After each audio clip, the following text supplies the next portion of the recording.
Bismillahirrahmanirrahim. Assalamualaikum warahmatullahi wabarakatuh. Oke, pagi ini adalah sesi yang berbeda dari sebelumnya. Kalau misalnya sebelumnya mungkin ada one man show ya. Jadi sebelumnya mungkin bisa dilihat juga di postingan YouTube kita sebelumnya ada tentang how to think like a scientist ya. Jadi ini bagian dari Tursina International Islamic Boarding School untuk memberikan edukasi kepada masyarakat secara luas terkait beberapa hal. Kali ini kita akan sedikit berbincang dengan salah satu penggerak lingkungan yang ada di Tursina IBS ini, dan kita akan sedikit berbincang tentang manajemen sampah. Oke, Ustazah Ika, mungkin sebelum kita berbicara lebih lanjut ya, mungkin bisa kenalan dulu background pendidikan, kemudian di Tursina ini mengajar di bagian apa? Oh, baik, terima kasih. Perkenalkan, saya Ustazah Ika Dewi Sumiati sebagai salah satu pengajar biologi di Tursina IBS Malang. Selain itu, saya juga menjadi salah satu penggerak untuk peduli lingkungan, terutama adalah manajemen sampah. Gitu, Oke, baik, menarik sekali. Yang di manage adalah sampah ya. Kalau misalnya lagi booming nih manajemen stres masa pandemi, manajemen apalagi waktu mungkin masa pandemi ya Ustazah ya. Benar. Ini yang perlu di manage adalah sampah ya. Karena memang kita nggak bisa pungkiri bahwasanya setiap hari kita memproduksi sampah itu sendiri ya. Bahkan untuk hal-hal snack ya Ustazah ya, makanan-makanan ringan yang kita konsumsi setiap hari itu ternyata kita hanya memindahkan tempatnya saja ya. Iya, betul. Memindahkan bungkusnya begitu ya. Jadi yang pertama bungkusnya ada di supermarket, kita pindahkan ke tempat sampah. Ya. Hanya saja ternyata kita perlu mengatur atau memanage sampah-sampah mana yang harus dibuang dan ditempatkan sesuai dengan tempatnya. Betul. Mungkin kita sedikit flashback nih saja ya. Di negara-negara lain atau negara-negara mana yang bisa dijadikan percontohan sebagai salah satu pembanding atau salah satu contoh untuk kita terapkan terkait manajemen sampah itu. Oke, baik, terima kasih Ustaz Jalil. Jadi begini, ada satu negara yang concernnya itu sangat bagus untuk memilah sampah. Ya mungkin kita semua sudah aware untuk membuang sampah pada tempatnya. Nah, kemudian sampah ini nanti dibagaimanakan itu yang belum semuanya aware tentang itu. Nah, salah satunya itu ada di Jepang. Jadi misalkan di Jepang itu sendiri pemilahan sampahnya sudah tidak lagi organik dan anorganik. Tapi anorganik itu nanti akan dipisah-pisah lagi berdasarkan bagaimana tingkat keberbahayaan sampah-sampah tersebut. Kepentingannya apa Ustazah? Maksudnya sehingga orang Indonesia khususnya ini mungkin secara umum, secara khusus kita di lembaga pendidikan kita sendiri, pentingnya apa, urgensinya apa? Oke, baik. Jadi sebenarnya kita bisa melihatnya itu dampak kenapa tidak mengolah sampah dengan baik dan memilah sampah dengan baik itu dari dua hal, Ustaz. Yang pertama yang lingkungan tadi yang saya bahas sedikit terkait dengan ketika ada sampah-sampah yang bisa tidak sengaja melubangi ozon kita, otomatis kita juga akan ikut andil untuk perubahan iklim. Gitu. Untuk perubahan iklim? Ya, perubahan iklim yang tidak menentu. Mungkin Ustadz juga sudah mulai sadar kalau dulu itu kan periode pergantian cuaca dari musim kering ke musim kemarau ke musim hujan. Ini kan secara tidak langsung itu kan bisa ditandai. Artinya adalah dari tahun ke tahun sama.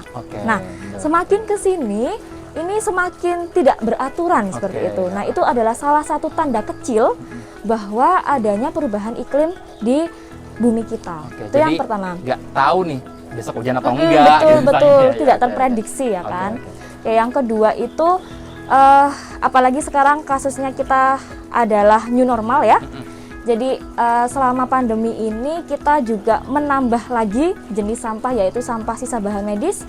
Ya biasanya kita menggunakan masker seperti ini, masker sekali pakai. Nah, ketika kita tidak memilah dan mengolahnya dengan baik, sampah-sampah ini juga nantinya akan berdampak pada hewan-hewan. Nah, ini yang sangat dikonsenkan oleh dunia ya, di mana sampah-sampah sisa masker kita, misalnya kayak tali masker kita, itu banyak menjerat burung-burung yang hidup di pesisir pantai seperti itu. Nah, inilah perlunya kita tidak hanya membuang sampah pada tempatnya, tapi juga memilah dan mengolah. Memilah dan mengolah. Ya. Apa yang sudah kita lakukan di Tursina saja terkait pengelolaan sampah ini? Untuk di Tursina sendiri, seperti yang saya katakan sebelumnya, kita sudah mulai melatih anak-anak untuk tidak hanya membuang sampah pada tempatnya, tapi juga memilah sampah. Nah, insya Allah ini dimulai di semester ini, jadi anak-anak sudah diarahkan untuk menggolongkan sampah organik dan anorganik. Kegiatan ini dilakukan oleh santri-santri TSA dan juga jurusan Science Planner, di mana mereka itu yang membantu siswa-siswa lainnya untuk mengarahkan, oh ini sampah organik, ini sampah anorganik. Jadi nanti sistemnya ada piket gitu Ustadz. Tapi juga kita melibatkan seluruh santri. Nah, mereka memisahkan sampah anorganik basah, anorganik kering dan juga organik sendiri. Ya, yang organik itu kan kita sudah ada pengolahan sampahnya sendiri, nanti dibuat menjadi kompos dan lain-lain. Nah, sekarang yang anorganik kering itu langsung dipaketkan kemudian dikirim ke Waste for Change salah satunya. Kemudian saja bicara dengan gerakan, nama gerakannya adalah? Gerakannya namanya adalah Unorganic Waste Sorting atau AWAS. Unorganic Waste Sorting, ya, Unorganic Waste Sorting atau AWAS. Oke. Berbicara gerakan sebenarnya kan banyak juga ya, artinya banyak banget yang sudah di masyarakat kita terkait pengelolaan sampah. Saya sempat lihat beberapa contohnya ya, salah satunya tadi waste for change itu, kemudian ada bahkan dari sampah itu bisa menjadi puluhan bahkan ratusan juta orang yang bisa berbisnis dari sampah itu sendiri. Betul, gitu maksud saya. Kalau misalnya kita kembalikan ke Tursina, kira-kira keberlanjutannya bagaimana Ustazah? Artinya ini kan baru awal ya, kita baru menjalankan itu awal gitu. Proses apa bahasanya, proses tahap selanjutnya kemudian proses pengontrolan dan sebagainya itu bagaimana? Kalau jadi kita kan sudah dari awalnya itu kan ini kan program sebenarnya sudah lama di ide ini sudah muncul udah lama. Nah, sebelumnya itu di TSA periodenya Yunita yang 1920 itu sebenarnya dari Yunitanya sendiri sudah mencanangkan program ini gitu, tapi belum terlaksana karena ya itu ada perpindahan dari fase normal kita biasanya ke new normal yang pandemi ini ya. Terus kemudian kemarin ada agenda AWAS ini. Nah, seperti yang saya sampaikan, tahap awalnya kita sudah sedikit membrainstorming ya bahasa kasarnya ya. Jadi kita memberikan webinar terkait apa sih, kenapa sih kan sudah ada TPA, kenapa sih kita harus susah-susah mengelola sampah gitu. Nah, itu kita sudah memberikan mindset itu terlebih dahulu. Nah, kemudian pelaksanaannya dari itu tadi mengirim sampah yang di rumah, untuk yang di Tursina memilah sampahnya. Nah, untuk pengontrolan langsung kami kontrol dari jurusan Science Planner, termasuk ketua jurusan dan juga santrinya, kemudian dari TSA yang ada di sekolah. Nah, nantinya diharapkan pemilahan sampah ini tidak hanya sebatas organik, anorganik basah dan kering, tapi kita sudah bisa memisahkan sendiri sesuai dengan bahan-bahannya. Oke. Gitu. Mungkin terakhir sebelum penutup ada closing statement mungkin dari Ustazah Ika sama mungkin pesan sekaligus ya. Baik, terima kasih Ustaz Jalil. Jadi untuk closing statementnya ya itu tadi ya, karena bumi kita cuma satu, jadi kita yang berkewajiban untuk menjaganya, sehingga kalau kita sudah bisa membuang sampah pada tempatnya, sekarang kita sudah saatnya untuk naik level. Nah, naik levelnya ini kita belum sampai tahap mengolah ya ini ya, kita masih sampai tahap memilah. Ya. Naik levelnya kita dengan memilah.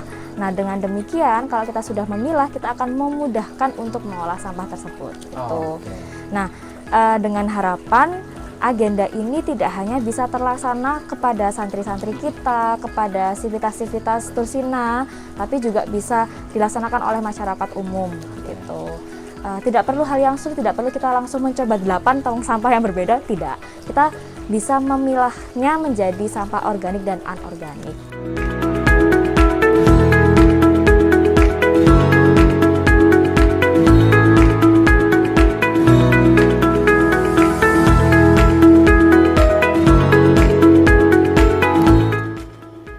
Peduli terhadap lingkungan sangat banyak sekali caranya.